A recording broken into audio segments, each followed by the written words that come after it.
Frauds, online frauds, social media frauds, email frauds, hacking हे सगळे शब्द आपल्यावर वेगवेगळ्या पद्धतीनं अटॅक करतात.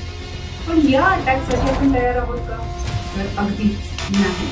मग या युद्धासाठी आपण कसं तयार व्हायचंय, या सगळ्या गोष्टींवर चर्चा करण्यासाठी आज आपल्याकडे आलेले आहेत ॲडव्होकेट वैशाली भागवत.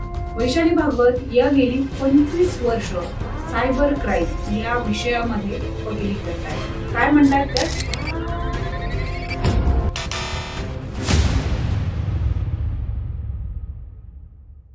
कधीतरी सायबर वॉर सुरू होणार आहे, पण तो नंतरचा विषय जरी असला तरी तुम्ही इतक्या प्रकारच्या सायबर रिलेटेड केसेस हँडल करता. गेल्या 20 ते 25 वर्षामधला तुमचा याच्यामधला अनुभव आहे. आता इंटरनेट आपण रोजच वापरतोय, पण गेल्या 5 वर्षामध्ये कुठल्या कुठल्या प्रकारच्या केसेस तुमच्याकडे येतात? तर प्रिया, हा विषय खूप मोठा आहे. म्हणजे सायबर फ्रॉड्स ते सायबर क्राईम्स आणि सायबर वॉर असा आपण हा पूर्ण असा जर त्याचा स्कोप धरला तर. पण आमच्या बघण्यात ज्या येत आहेत केसेस किंवा गेले 5-6 वर्ष ज्या वाढलेल्या केसेस आहेत त्याच्या मी 5 कॅटेगरीज करू शकते. एक म्हणजे सगळ्यात जे आपल्याला अफेक्ट होणाऱ्या केसेस आहेत त्या म्हणजे फायनान्शियल फ्रॉड्स, ज्याच्यामध्ये आपल्या कुठल्या ना कुठल्या पद्धतीने आपल्याला मॉनिटरी लॉस होतो आहे. ह्या केसेस खूप जास्त वाढल्या आहेत. दुसऱ्या म्हणजे मॅट्रिमोनियल किंवा डेटिंग ॲपवरचे फ्रॉड्स, ज्याच्यामध्ये इमोशनल गुंतागुंत होऊन किंवा रिलेशनशिपचा आमिष दाखवून मग जेव्हा बाई किंवा पुरुष, मुलगा किंवा मुलगी विक्टिमाइज होतात, त्याच्यामध्ये परत मॉनिटरी भाग पण आहे, एक इमोशनल ट्रॉमाचा पण भाग आहे किंवा लॉस ऑफ ट्रस्ट आहे. त्यामुळे ह्या केसेस पण आम्हाला खूप जास्त प्रमाणात दिसतात. कुठल्याही सेक्शुअल हॅरेसमेंट अगेन्स्ट विमेन ह्याचे पण प्रमाण खूप जास्त आहे. ते मग सोशल मीडिया रिलेटेड असेल, प्लॅटफॉर्म रिलेटेड असेल. पण ह्या पद्धतीने जेव्हा बायका विक्टिमाइज होत आहेत, ह्या पद्धतीचे फ्रॉड्स पण आमच्या बघण्यामध्ये खूप येतात. आणि त्याच अनुषंगाने जशा बायका वल्नरेबल आहेत, स्त्रिया वल्नरेबल आहेत, तसे मुलांच्या बाबतीतसुद्धा सेक्शुअल हॅरेसमेंट, सेक्शुअल एक्सप्लॉयटेशन असे फ्रॉड्स पण खूप बघायला मिळतात. आणि 5वी आणि तितकीच महत्त्वाची कॅटेगरी म्हणजे corporate espionage, corporate crimes, corporate cyber frauds. आणि त्याचं अगदी कॉमन उदाहरण म्हणजे रॅन्समवेअर अटॅक्स, ज्याच्यामध्ये कुठल्याही कॉर्पोरेट एंटिटीवर अटॅक होतो, त्यांचा डेटा फ्रीज केला जातो आणि मग तो डेटा परत हवा असेल तर एक खंडणीची मागणी केली जाते किंवा रॅन्समची मागणी केली जाते. त्याने एक ब्रॉड स्कोप बघितला तर आपल्याला ह्या पद्धतीचे क्राईम्स आम्ही बघतो. आत्ता सध्या कुठला परवलीचा शब्द असेल तर तो म्हणजे AI. गेल्या अनेक वर्षांपासून आपण इंटरनेट वापरतोय, पण कोरोनानंतर इंटरनेट वापरणं आणि त्याची फ्रिक्वेन्सी ही खूप जास्त झालेली आहे. अगदी ग्रामीण भागातही अनेक महत्त्वाच्या गोष्टींसाठी वापरलं जातं, जसं डॉक्युमेंटेशन आहे, आधार कार्ड आहे, पॅन कार्ड आहे. आता आपण अनेक ठिकाणी ह्या गोष्टी स्कॅन करतो, पाठवून देतो. बऱ्याचदा असं होतं नोईंगली किंवा अननोईंगली बऱ्याच वेळेला. पण हा केलेला डाटा हा नक्की कुठे जातोय हे सामान्य लोकांना माहिती नसतं. अशा वेळेला या माहितीचा मिसयूज होण्याचे चान्सेस नक्की किती असतात? आता हा प्रश्न मी जरा 2 भागात उत्तर देते. एक म्हणजे AIचं बघूयात की AIमुळे काय होतं आहे आणि मग आपली माहिती बाहेर गेल्यामुळे म्हणजे पर्सनल इन्फॉर्मेशन किंवा आपली प्रायव्हसी च्या विषयात ह्या फ्रॉड्सचं काय नातं आहे आपल्याला बघता येईल. तर आता पूर्वी जेव्हा मी काही सेशन्स घ्यायचे तेव्हा ना एक टिपिकल स्लाईड असायची की एक असा हुड घातलेला एक व्यक्ती त्या कम्प्युटरच्या समोर आहे आणि असा काळा असा सावलीतला चेहरा आणि हुडी घातलेला आणि मग तो कसा सायबर क्रिमिनल आहे आणि आपण सगळे कसे विक्टिम्स आहेत. पण आता जर आपणच AI इतक्या जास्त प्रमाणात वापरतोय तर आपल्याला असं का वाटतंय की सायबर क्रिमिनल हा तसाच दिसतोय. तर आता वेपनाइज्ड AI मुळेच सायबर क्राईम्स होत आहेत. त्यामुळे आत्ताचे सायबर क्राईम्स हे AI बॅक्ड आहेत. AIचा खूप मोठ्या प्रमाणे वापर होतो आहे. त्यामुळे अत्यंत सोफिस्टिकेटेड, टार्गेटेड हे सायबर फ्रॉड्स आणि सायबर क्राईम्स आहेत. कारण सायबर क्रिमिनल्स हे एकतर तो एक व्यक्ती राहिलेला नाही आहे, ही मोठी सिंडिकेट्स आहेत, गँग्ज आहेत आणि use of technology, of sophisticated technology including AI ह्याचा भरपूर वापर होऊन हे क्राईम्स घडतात. त्यामुळे हे आपल्याला एक गोष्ट लक्षात ठेवायला पाहिजे की क्रिमिनल्स हे ऑलरेडी आपल्या खूप पुढे गेलेले आहेत आणि एवढा टार्गेटेड अटॅक आहे. आता ए आयचा बेस काय आहे, ए आय इंटेलिजंट कसं झालं तर आपल्या डेटावर झालेलं आहे की आपण जो डेटा जनरेट करतो आहे तो आपला पर्सनल डेटा असेल, आपला तो जो काय पब्लिक डोमेनमध्ये डेटा अवेलेबल आहे त्याच्यावर शिकून ए आयचे टूल्स शिकतायत आणि आपल्यावर त्याचा वापर केला जातो, चांगला किंवा वाईट.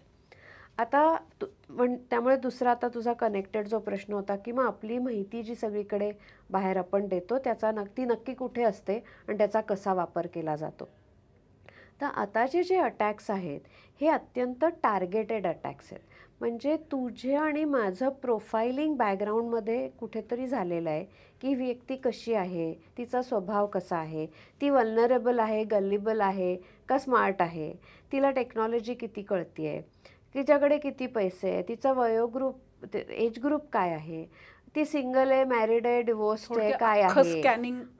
म्हणजे आज असा जर प्रश्न विचारला की तुझ्याविषयी तुला किती माहिती आहे, तर आपण काय एक 10, 15, 100, 200 डेटा पॉईंट सांगू शकू.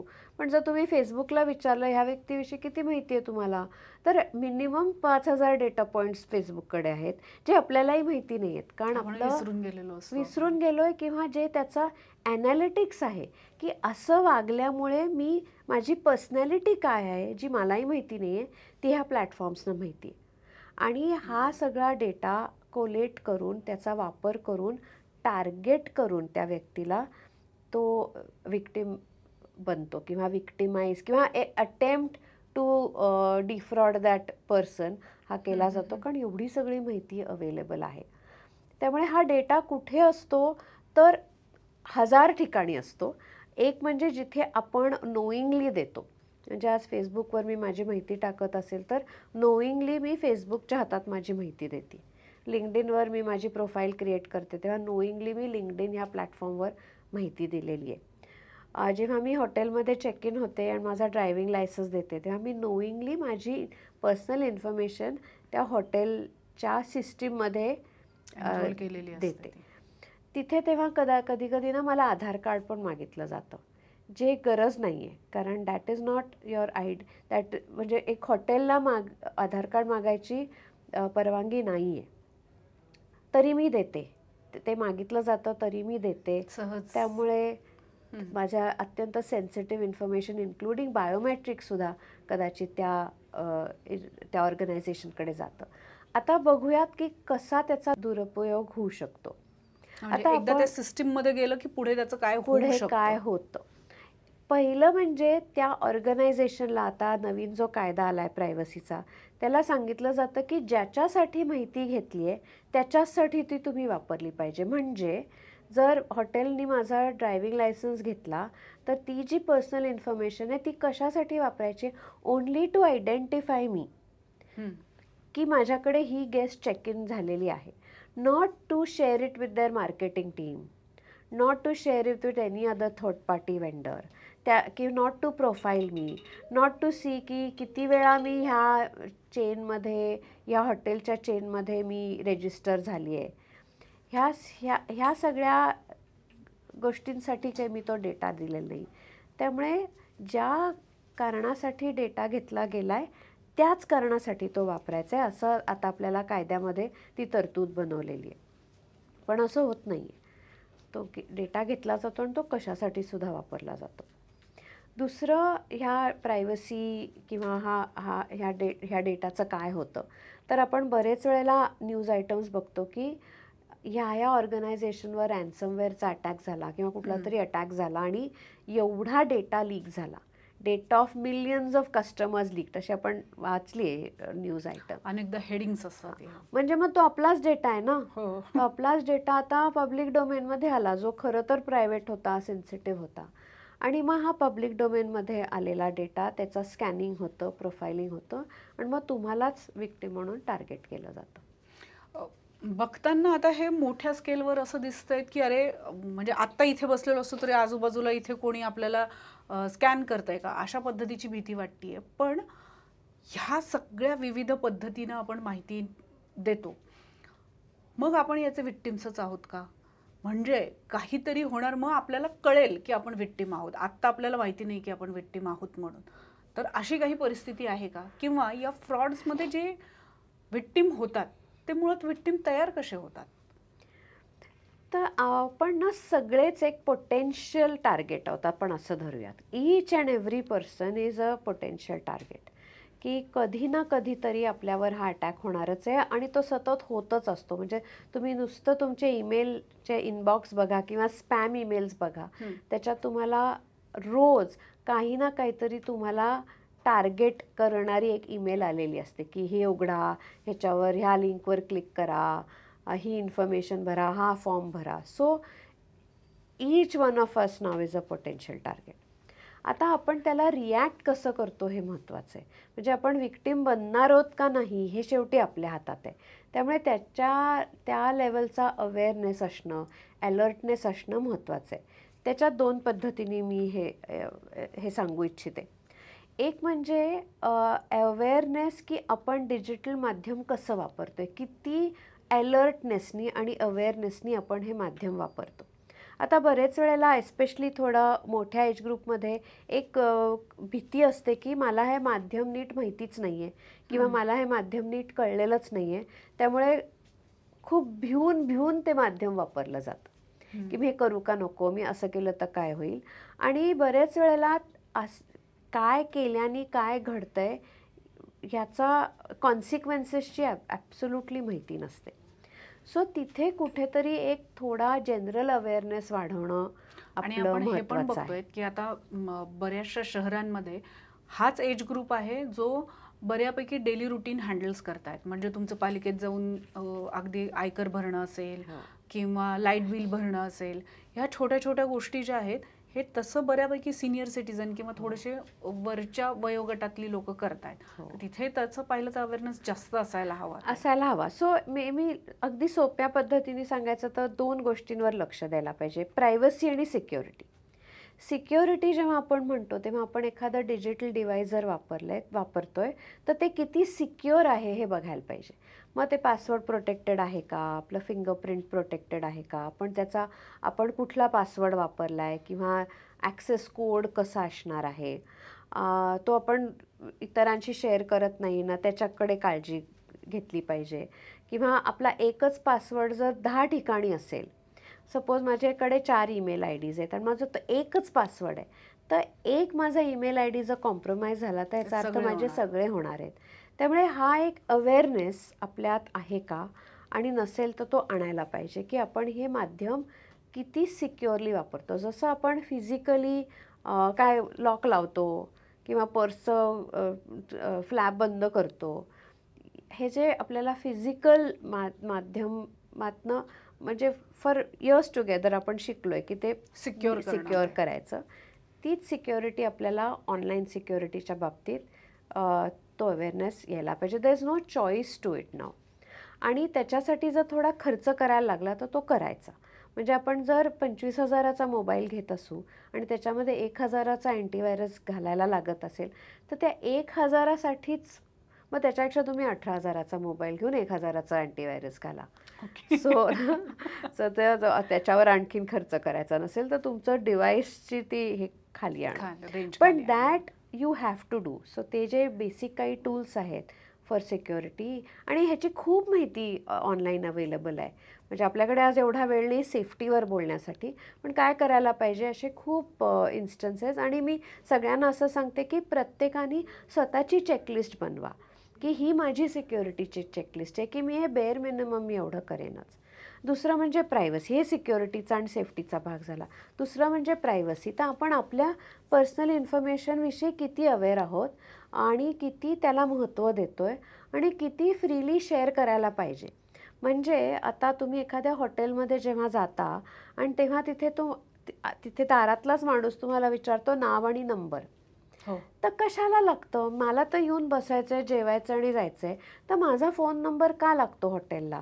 तर तिथे तुम्ही नाही म्हणायला शिका, कारण that is excess information not required. आणि मग त्या तुमच्या नाव आणि नंबरचं काय होतं तुम्हाला काहीच माहिती नाही आहे, की ते विकला जातो आहे का आणि जर प्रत्येक ह्या नाव फोन नंबरला ₹1 अशी व्हॅल्यू असेल तर त्यांचा साईड इन्कम बघा ना हॉटेलचा किती झाला याच्यात. आणि तुमच्या माध्यमातून. हो, आणि माझा पर्सनल डेटा ज्याच्यात मला रिटर्न्स तर काहीच मिळत नाहीत, पण I am becoming more and more vulnerable in a situation like this. त्यामुळे स्वतःची जी पर्सनल इन्फॉर्मेशन आहे ती आपण कुठे शेअर करतो आहे, ती शेअर केलेली इन्फॉर्मेशन कशी वापरली जाते ह्याच्यावर थोडासा आपला लक्ष पाहिजे. आता हे म्हणणं सोपं आहे आणि हे करणं अवघड आहे.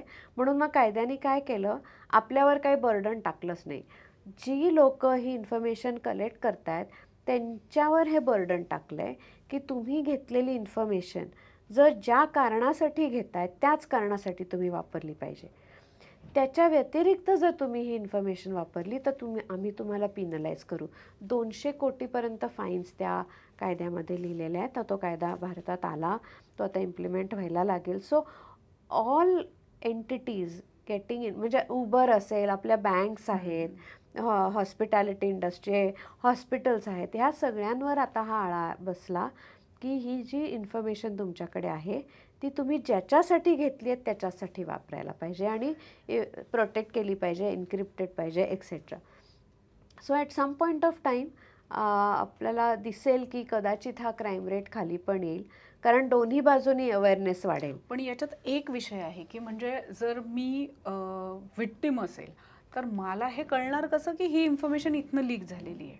ते नाही कळणार, म्हणजे त्याला नाही कळणार. ते फारच म्हणजे इथे आपल्याला म्हणता येईल की कायदा आहे पण कुठेतरी तो कायदा अजूनही तसा सशक्त आहे असं म्हणता येईल का? सशक्त आहे, कारण ज्यांनी ही इन्फॉर्मेशन घ्यायची आहे त्यांनी त्याचा दुरुपयोग नाही करायचा. आता हे खूप क्लिअर मांडलं गेलं, किमान वचक तर बसेल. हां, आणि जर ऑडिट्समध्ये किंवा कुठल्या असं फॉर एक्झाम्पल कुठल्या तरी हॉटेल चेनवर डेटा ब्रीचचा इन्सिडेंट झाला तर इमिजिएटली त्यांना ते पेनल्टी भरायलाच लागेल, कारण ऑब्व्हियसली त्यांच्याकडे असलेला डेटा आता तुझा, माझा आणि लाखो लोकांचा डेटा आहे. तर इंडिव्हिज्युअल त्याच्यात मी दाद मागायला नाही जाऊ शकत की माझा हा डेटा ह्या हॉटेलमधनं लीक झाला म्हणून मला एवढं कॉम्पन्सेशन द्या.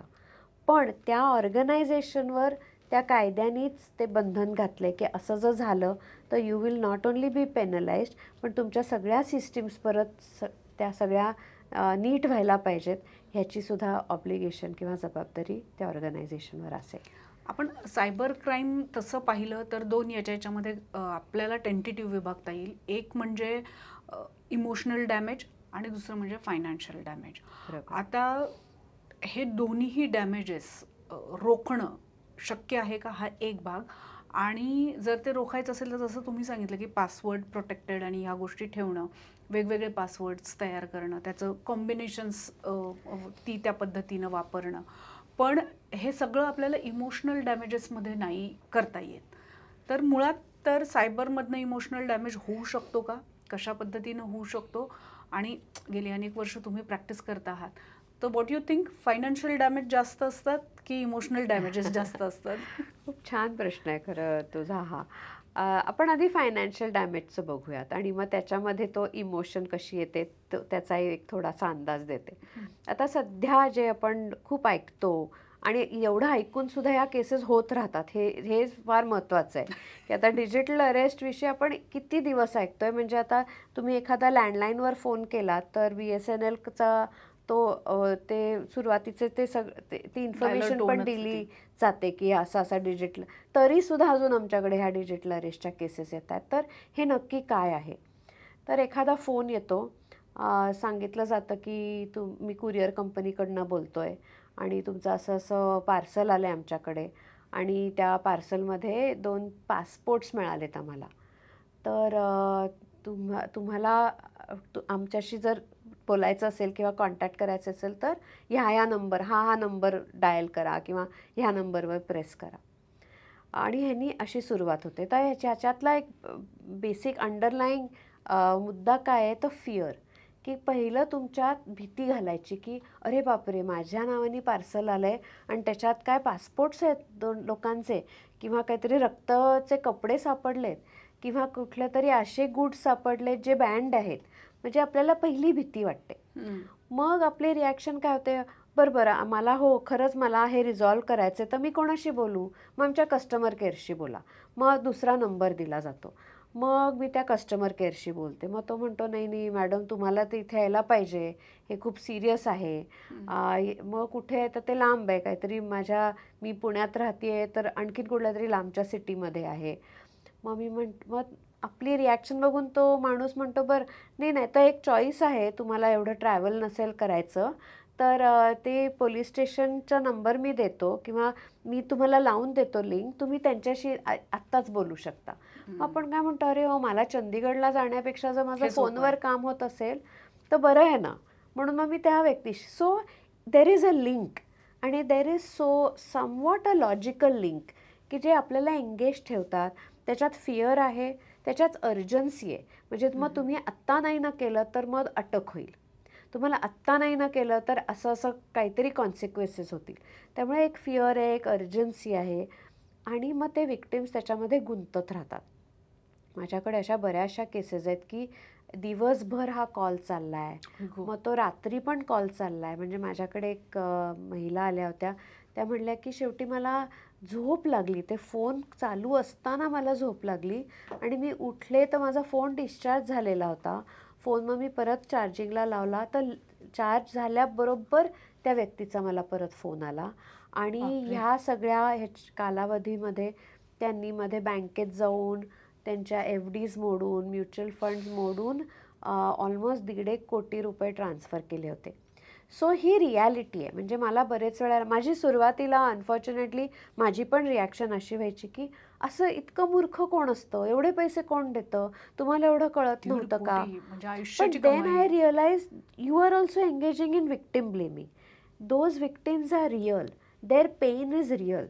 त्यांनी मग तो मूर्खपणा असेल, काहीतरी हिप्नॉटिक इफेक्ट असेल, जे हा गुन्हा करतायत दे आर ऑल्सो खूप प्रिपेअर्ड आहेत. ते त्यांचा नीट अभ्यास झालेला आहे की सायकोलॉजिकली विक्टिम्सना कसं एंगेज ठेवायचं, हा हिप्नॉटिक इफेक्ट कसा तयार करायचा. हे नुसते कॅज्युअली क्राईम्स करायला नाही आलेले ना, that is a sophisticated industry which is prepared now to commit crimes like this. मग त्याच्यामध्ये आता बघा काय काय झालं की पैसेही गेले. सुशिक्षित घरातनं, म्हणजे एक माझ्याकडे ज्या मॅडम आल्या होत्या त्या शी वॉज अ सायंटिस्ट. सो एखाद्या सायंटिस्टला हे ॲडमिट करणं की माझ्या बाबतीत हे झालं, हे पण केवढी शेम आहे. सिली मिस्टेक्स म्हणू शकतो. So that victim they don't want people to जज यू. किंवा स्वतःला वाटतं, अरे मी एवढी सुशिक्षित आहे पण माझ्या बाबतीत मी अलर्ट नाही राहू शकले. सो रिपोर्टिंग लो आहे, सांगत नाहीत, घरात सांगत नाहीत. So that is now that emotional trauma. म्हणजे मॉनिटरी लॉस तर आहेच, पण इमोशनल डॅमेजही एवढा झालेला आहे. लॉस ऑफ कॉन्फिडन्स आहे. आता परत बाहेर जायची भीती वाटते, फोन उचलायची भीती वाटते आहे, कुठलंही मॉनिटरी ट्रान्झॅक्शन करायची भीती वाटते आहे. आमच्याकडे एक जण सिनियर सिटीझन होते, he was a ex chief financial officer of a very large multinational. आणि त्यांनी एका शेअर ट्रेडिंग स्कॅममध्ये पैसे गुंतवले. म्हणजे तोही स्कॅम असा आहे की एखादी तुम्हाला फ्री ॲडवाईस कोणीतरी देतं की अरे ह्या स्टॉकमध्ये इन्व्हेस्ट करा. आणि असं सोशल मीडिया प्लॅटफॉर्म्सवर आपण खूप बघाल की फ्री स्टॉक इन्व्हेस्टमेंट ॲडवाईस मिळतं. मग तुम्ही असं करा, मग तुमचे पैसे डबल होतील. आणि सुरुवातीला होतात आणि मग ते तुम्हाला व्हॉट्सॲप ग्रुपवर घेतात आणि मग तिथे सांगितलं जातं की तुम्ही ना एक आमचं ॲप डाउनलोड करा. आणि मग ते ॲप डाउनलोड करून त्याच्यात तुम्ही इन्व्हेस्ट करा, मग तुम्हाला रिटर्न्स मिळतात. आणि ॲपवर सगळं ते छान दिसतं की मी आज 2 लाख रुपये इन्व्हेस्ट केले, ह्या स्टॉक्समध्ये केले, मग 15 दिवसांनी एवढा प्रॉफिट बुक झाला आणि आज माझ्या नावाने त्या ॲपवर एवढा प्रॉफिट दिसतोय. आज 25 लाख रुपये प्रॉफिट दिसतोय. मग काही दिवसांनी मला असं वाटतं आता मी एनकॅश करते ना ते सगळं. मग एनकॅश करायच्या वेळेला ते व्हॉट्सॲप ग्रुप आणि हा ॲप कनेक्टेड आहेत.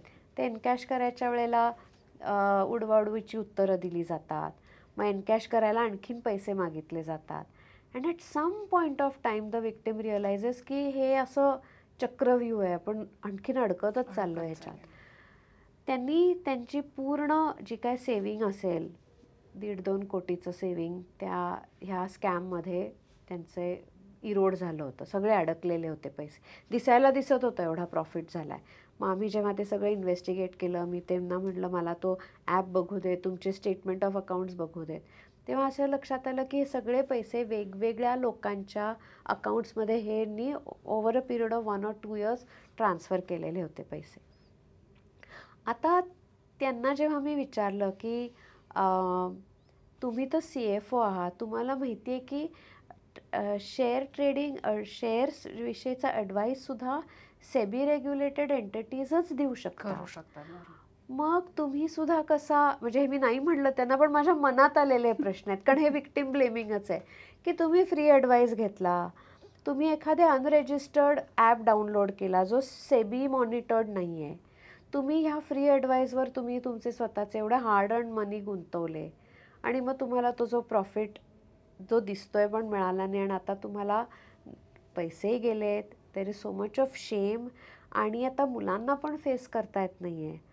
आणि ते म्हणजे माझ्या पुढे ते इतका सिनियर माणूस बसलेला, हात कापतायत, रडायला येतं, ब्लँकआउट बोलता बोलता ब्लँकआउट होतात. So it's very sad. आणि द सॅडर पार्ट, हो केवढा ट्रॉमा आहे हा, म्हणजे हा फायनान्शियल प्लस इमोशनल. तर इनफॅक्ट कशाला जास्त व्हॅल्यू आहे, म्हणजे ते 1.5 कोटी तर 1.5 कोटी आपल्याला माहिती आहेत, पण हा इमोशनल ट्रॉमा कदाचित त्याच्यापेक्षा किती जास्त आहे. आणि हे पैसे मिळणार आहेत का, हा खूप वेळा मला प्रश्न विचारला जातो की हे पैसे आम्हाला परत मिळतील का.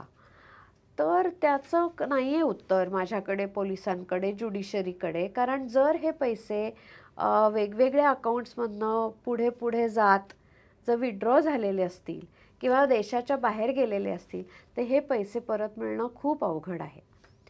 म्हणून त्याच्यामध्ये एक असं आम्ही सांगतो की हा स्कॅम जेव्हा तुमच्या लक्षात येईल तेव्हा इमिजिएटली रिपोर्ट करा. आणि तो ऑनलाईन सेंट्रल गव्हर्नमेंटचं पोर्टल आहे cybercrime.gov.in. ह्या पोर्टलवर जाऊन रजिस्टर करा. म्हणजे त्यांच्या इंटरनल मेकॅनिझम्समधनं हे जे पैसे वेगवेगळ्या अकाउंट्सला गेलेले आहेत कुठेतरी फ्रीज होऊ शकतात आणि मग विड्रॉ करायची कदाचित एक पॉसिबिलिटी त्याच्यात आहे, तयार होऊ शकते. म्हणजे long answer to your short question. पण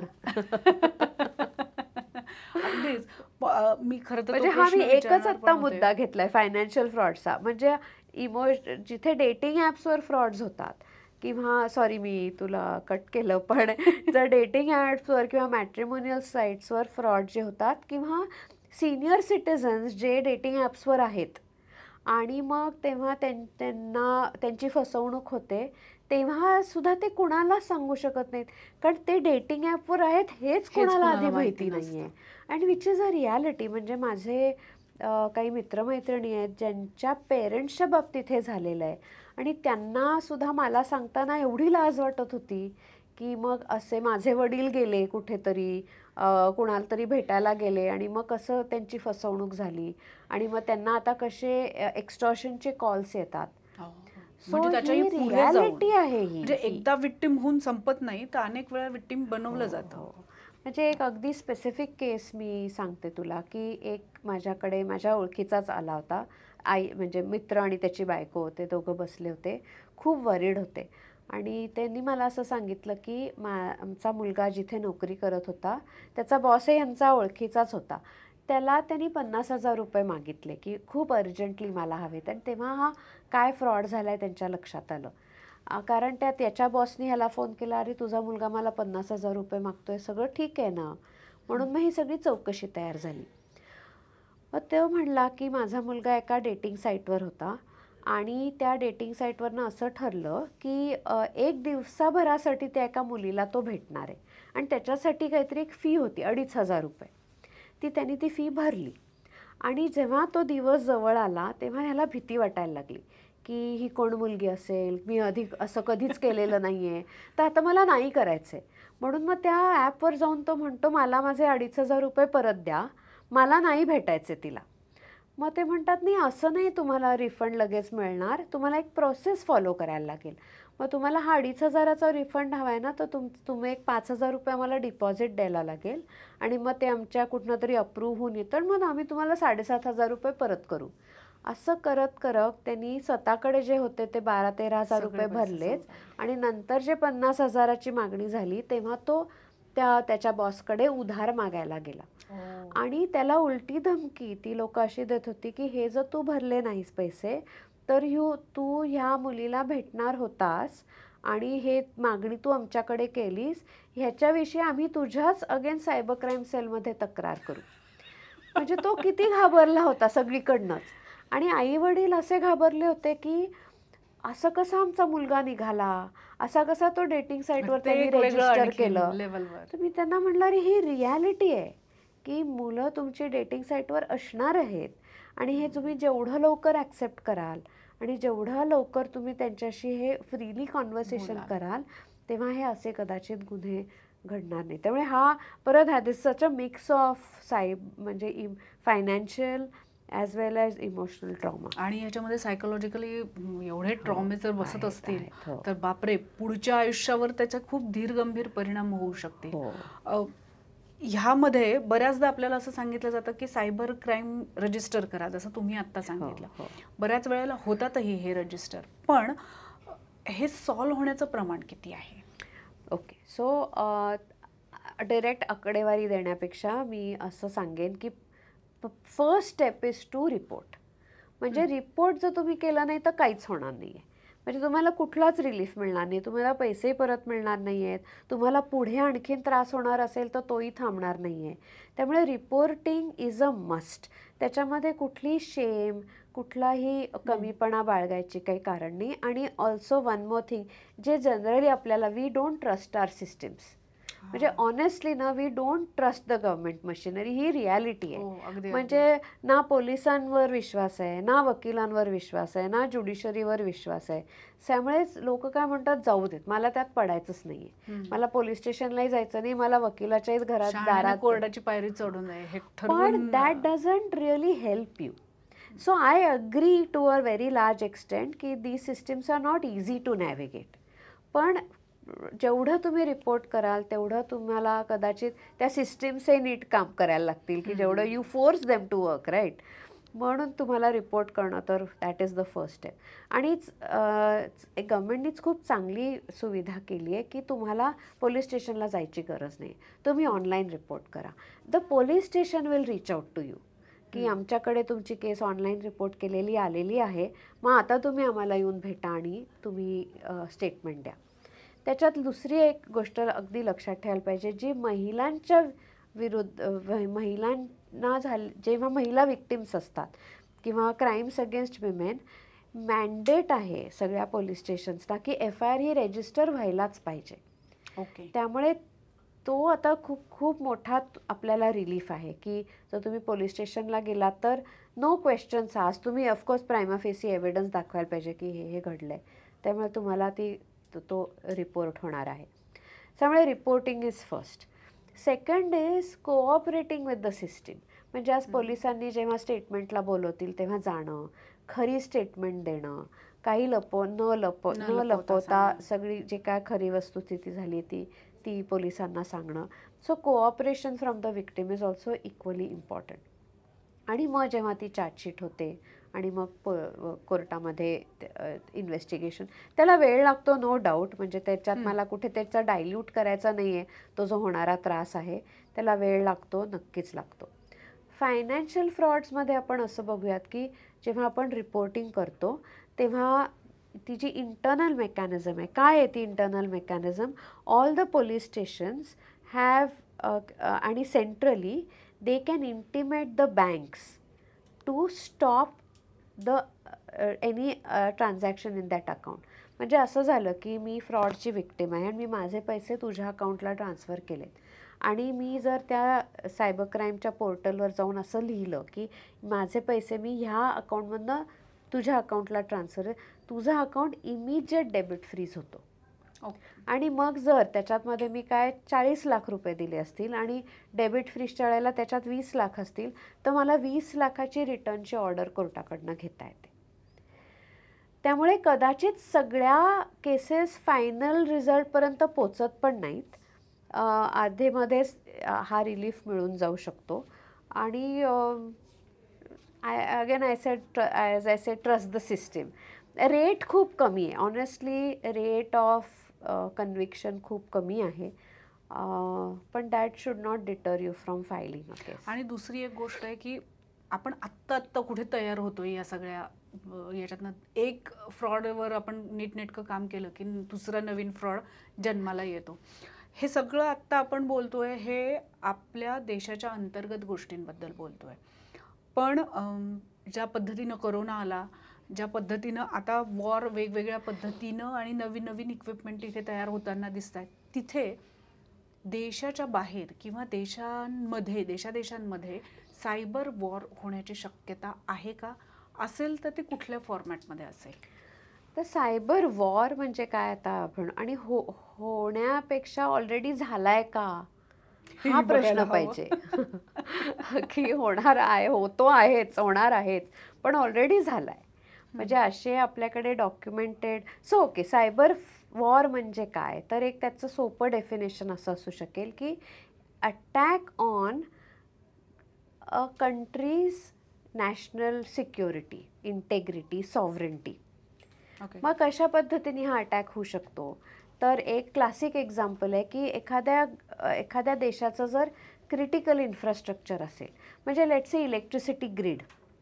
आज एखाद्या बाहेरच्या देशाने असं ठरवलं की इंडियाचं पूर्ण इलेक्ट्रिसिटी बंद करायची, तर करू शकतात का? तर रिमोटली करू शकतात, कारण आपल्या ह्या सगळ्या इंटेलिजंट सिस्टीम्स आहेत ना. आता इलेक्ट्रिसिटी काय मॅन्युअली कोणी ऑपरेट करत नाही, these are all automated systems. त्यामुळे ह्या ऑटोमेशनमध्ये जर एखादा अटॅक झाला, ब्रीच झाला, तर this is one form of cyber attack.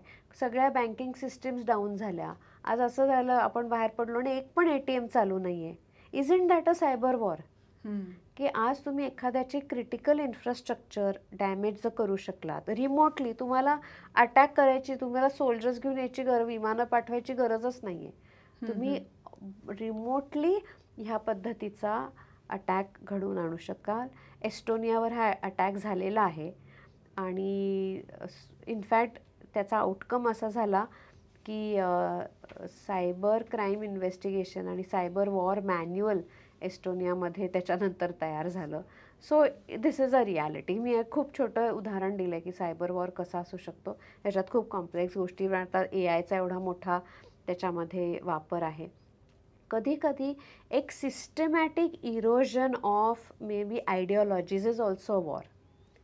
की एखाद्या म्हणजे टार्गेट ऑडियन्स घ्यायचा एखाद्या देशातला आणि त्या ऑडियन्सला कम्प्लिटली मॅन्युपुलेट करायचं to start thinking against their own country. It's war, right? It is way तुम्ही. So there are so many direct and indirect ways of perpetuating this form of a war. असं खरं तर बघितलं तर मग internet वापरणं किंवा सायबर स्पेस जी वेगवेगळ्या अर्थानं आपण त्या सायबर स्पेसबद्दल बोलतोय, ही खरोखरीच सेफ होऊ शकते का? आणि कशी? हां, आता कसं आहे, it is too late in the day. म्हणजे नोबडी कॅन से मी हे वापरणारच नाही आहे. आणि जर तुम्ही इनफॅक्ट वापरले तर तुम्ही खूप मागे पडणार आहात. म्हणजे जर तुम्ही तुमच्या त्या ककूनमध्ये राहायचं ठरवलं की नाही मला इंटरनेट कनेक्टिव्हिटीच नको, तर you will be the most isolated person. May be a very happy person, म्हणजे मला त्याच्यात काही म्हणायचं नाही आहे. You may be perhaps the most happy आणि असं सॉर्टेड आणि शांत. That's a choice. पण most of the common people, म्हणजे ज्याला करिअर करायचं आहे, करिअरमध्ये पुढे जायचं आहे, सोशल कनेक्ट्स पाहिजेत, नॉर्मल आयुष्य जगायचं आहे, you have no choice but to not only to use the internet but to be good at it. म्हणजे आज AIचं असंच म्हणलं जातं आहे ना की don't wait for AI to take over your life, start using AI smartly so that it just makes your life better. त्यामुळे ह्याची एंगेजमेंट तर होणारच आहे, व्हायलाच पाहिजे. त्यामुळे तुम्ही किती स्मार्टली, किती स्किलफुली आणि किती काय लेवल ऑफ अवेअरनेसनी ती एंगेजमेंट करता हे खूप महत्त्वाचं आहे. त्यामुळे त्याच्यामध्ये आता ब्लाइंड फोल्डेड नाही चालायचं आहे. Like you would use any other medium. तुम्हाला तुमचे डोळे उघडेच ठेवायचे आहेत, कान उघडेच ठेवायचे आहेत आणि मग त्याच्यातला प्रोज अँड कॉन्स आयडेंटिफाय करून तुम्हाला ते माध्यम नॅव्हिगेट करायचं आहे. सो सेफ्टी आहे ती तुमच्यावर आहे. माध्यम सुरुवातीला इनहेरंटली सेफ नव्हतं, पण आता कायदे पण मॅच्युअर झाले, सिस्टीम्स जास्त मॅच्युअर झाल्या, अवेअरनेस वाढला, कायदे असे आले की ज्या प्लॅटफॉर्म्सनी आपल्याला आधीपासून एक्सप्लॉइट केलं त्याच्यावर आता आळा बसणार आहे, बसायला लागला आहे. त्यामुळे इट इज गेटिंग सेफर. पण आपल्यावर खूप मोठी जबाबदारी की ती सेफली कसं वापरायची, आपण कसं वापरायचं हे शेवटी याच्यावर आलं. आपल्यावर. आपण बऱ्याच फ्रॉड्सबद्दल बोललो, त्याच्यातलं एक महत्त्वाचं होतं ते म्हणजे ईमेल फ्रॉड्स याच्यावर. ह्या ईमेल फ्रॉड्समध्ये फायनान्शियल फ्रॉड इन्क्लूड ऑटोमॅटिक असतात किंवा रादर कुठल्याही फ्रॉड्समध्ये फायनान्शियल फ्रॉड ऑटोमॅटिक इन्व्हॉल्ड होऊन जातात. तर हे फ्रॉड्स आपल्याला डिफरन्शिएट करता येऊ शकतात का, किंवा जेव्हा याची कायदेशीर लढाई बनते तेव्हा याच्यातलं काही डिफरन्शिएट असतं का, की हे शेवटी येऊन एका पूलमध्येच लढले जातात? सो हा छान प्रश्न आहे की बेसिकली की कुठले कायदे आहेत आणि हे आयडेंटिफाय कसे करायचे की हा सायबर क्राईम आहे का, हा इमोशनल क्राईम आहे किंवा फ्रॉड आहे. तर ह्याच्याकडे कसं बघायचं, तर वेगवेगळे कायदे ॲप्लिकेबल आहेत. म्हणजे भारतीय न्याय संहिता जो पूर्वी इंडियन पिनल कोड होता आणि इन्फॉर्मेशन टेक्नॉलॉजी ॲक्ट, बेसिकली हे 2 कायदे आहेत ज्याच्यामध्ये हे सगळे सायबर फ्रॉड्स हे डिफाईंड आहेत. सायबर फ्रॉड्स जे इन्फॉर्मेशन टेक्नॉलॉजी ॲक्टमध्ये डिफाईंड आहेत तेव्हा IT ॲक्टचे सेक्शन्स अप्लाय होतात. पण त्याच्यामध्ये जर एखादं त्याचं डेफिनेशन नसेल, फॉर एक्झाम्पल सायबर स्टॉकिंग किंवा सेक्शुअल हॅरेसमेंट ऑनलाईन, त्याचा सेक्शन हा BNSमध्ये डिफाईन केलेला आहे. त्यामुळे त्या दोन्ही सेक्शन्स एकत्र घेऊन शेवटी क्रिमिनल कोर्टातच जायचं आहे. त्यामुळे त्याचं ज्युरिस्डिक्शन हे मॅजिस्ट्रेट कोर्टाकडेच आहे. त्यामुळे तिथेच ह्या केसेस चालल्या जातात, फायनली तिथेच लढल्या जातात. आणि त्यामुळे कॉमन मॅननी ह्याचा नको विचार करायला की कुठला कायदा let me tell you one thing, कायदा आहे तो चांगल्या पद्धतीने डिझाईन केलेला आहे, तो चांगल्या पद्धतीने वापरता येऊ शकतो. त्यातल्या तरतुदी अत्यंत रोबस्ट आहेत.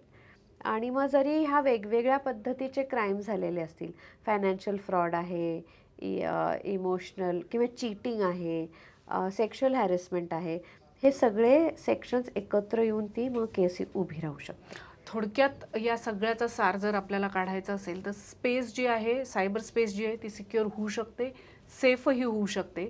आणि या बरोबरीनं तुम्ही जर अशा कुठल्या फ्रॉडमध्ये अडकलेला असाल तर ते रिपोर्ट नक्की करा. काही असेल, शेवटी माणूस आहे, माणूस हा चुकतो कधीतरी, पण आपल्या पद्धतीनं इतर माणसंही चुकणार नाही यासाठी तर नक्कीच आपल्याला प्रयत्न करता येईल. मॅडम, थँक्यू सो मच, तुम्ही इथे आलात आणि इतका किचकट वाटणारा शब्द जो आहे फ्रॉड्स, आणि त्याची भीतीच वाटते आता खरं तर. असं माहीत नाही की कधी अशा पद्धतीचे अटॅक्स आपल्यावर होतील, तर ते इतक्या सिम्पल आणि सोप्या भाषेत तुम्ही करून सांगितल्यात. आणि गेली अनेक वर्ष तुम्ही अशा अनेक लढाया लढतायत. आता असा आपण विश्वास बाळगूया की या लढाया उलट कमी होतील आणि तुम्हाला थोडा श्वास घ्यायला वेळ मिळेल. Thank you so much. थँक्यू.